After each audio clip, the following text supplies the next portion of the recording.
मोदी और चीन की प्रेम कथा तो जग जाहिर है और उस प्रेम कथा में अब एक त्रिकोणीय एंगल आरएसएस का आ गया है। लेकिन यह चिंता का विषय है और चिंता का विषय इसलिए है क्योंकि पहली बार इतिहास में चीन के राजनयिक, चीन के दूतावास के जो टॉप ऑफिशियल्स हैं, वो आरएसएस के हेडक्वार्टर नागपुर में गए। वो वहां क्यों गए? आरएसएस कोई राजनीतिक दल नहीं है, आरएसएस सरकार का हिस्सा नहीं है। आरएसएस तो अपने आप को गैर राजनीतिक दल, सांस्कृतिक दल बताता है। तो वहां पे क्या हुआ? और चिंता इसलिए है क्योंकि उस मीटिंग के कुछ ही दिनों बाद चीन के मुखपत्र ने मोदी जी की तारीफ में कसीदे पढ़े। यह अलग बात है कि बायां हाथ कुछ और कर रहा है, दाहिने को उसका पता ही नहीं है, क्योंकि अभी जनवरी 2024 में इस देश के विदेश मंत्री ने कहा चीन और भारत के रिश्ते सामान्य नहीं है। तो जब रिश्ते सामान्य नहीं है तो वहां पर चीन के दूतावास के लोग क्यों गए आरएसएस?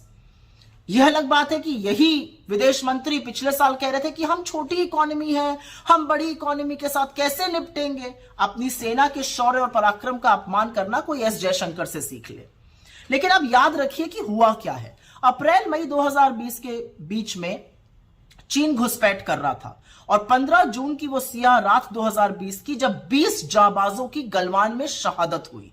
यह अलग बात है कि 4 दिन बाद मोदी जी ने देश से सीधा सफेद सपाट झूठ बोला और बिना पलक झपकाए कहा कि कोई घुसा हुआ नहीं है। और कितनी बड़ी विडंबना है कि तब से 19 कोर कमांडर लेवल की बातचीत में, मीटिंग में चीन वही क्लीन चिट लेकर बार बार दोहराता है कि आपके प्रधानमंत्री ही कहते हैं कि कोई घुसा हुआ नहीं है। लेकिन इस दौरान क्या किया? इस दौरान मोदी सरकार ने हमारे पेट्रोलिंग पॉइंट, जहां तक हम गश्त करते थे, पेट्रोलिंग पॉइंट 10, 11, 12, 13, 14, 15, 16, उनको बफर जोन में डाल दिया। जिन रणनीतिक इलाकों पर हमने कब्जा किया था वहां से सेना को पीछे किया गया। और यही नहीं, सिर्फ 21 लोगों को इस देश में परमवीर चक्र मिला था। उसमें से एक मेजर शैतान सिंह थे जिनका स्मारक लद्दाख में बना हुआ था। उस स्मारक को भी बफर जोन में डाल दिया गया। और सिर्फ स्मारक बफर जोन में नहीं डाला गया, अब कहा जा रहा है उसको शिफ्ट किया जाएगा।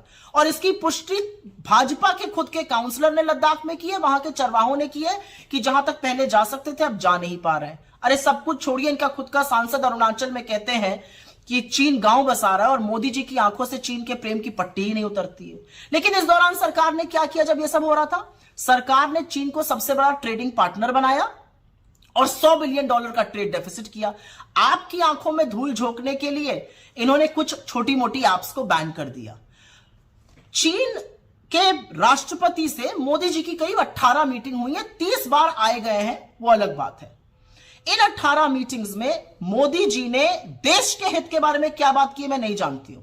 लेकिन अभी एक मीटिंग हुई थी साउथ अफ्रीका में अगस्त 2023 में, और उस मीटिंग के बाद चीन ने एक मैप रिलीज किया जिसमें हमारे ही देश के जगहों का अपने देश में बता दिया गया। मोदी जी चुप रहे, बिल्कुल चीन का नाम नहीं लेते हैं। लाल आंख दिखाने की बात करते थे, यहां पर तो उनको झूले झूलने से फुर्सत नहीं है, ये साबरमती के तट पे झूल रहे हैं। महाबलीपुरम में नारियल पानी पिलाने से फुर्सत नहीं है, यहां पर शहनाई सुनने से फुर्सत नहीं है। और जब 20 जाबाजों की शहादत के बाद वो पहली बार राष्ट्रपति शी जिनपिंग से मिले तो बजाय लाल आंख दिखाने के लाल शर्ट पहन के गलबैया करने को तैयार थे। तो आज सवाल यह है कि आपकी मोहब्बत का जो चीन से खामियाजा है, उसका जो कॉस्ट है वो देश अदा कर रहा है, उसकी कीमत देश चुका रहा है। अब ये आरएसएस के साथ क्या खिचड़ी पक रही है ये समझना जरूरी है, क्योंकि हमारी भूभागीय अखंडता पर, हमारी संप्रभुता पर चीन अगर नजर उठाकर देखेगा तो उससे सेना निपट लेगी। लेकिन आप लोगों के बीच में क्या पक रहा है यह देश जानना चाहता है, और यह जवाब आपको भी देना पड़ेगा और यह नागपुर में बैठे हुए आरएसएस के लोगों को भी देना पड़ेगा।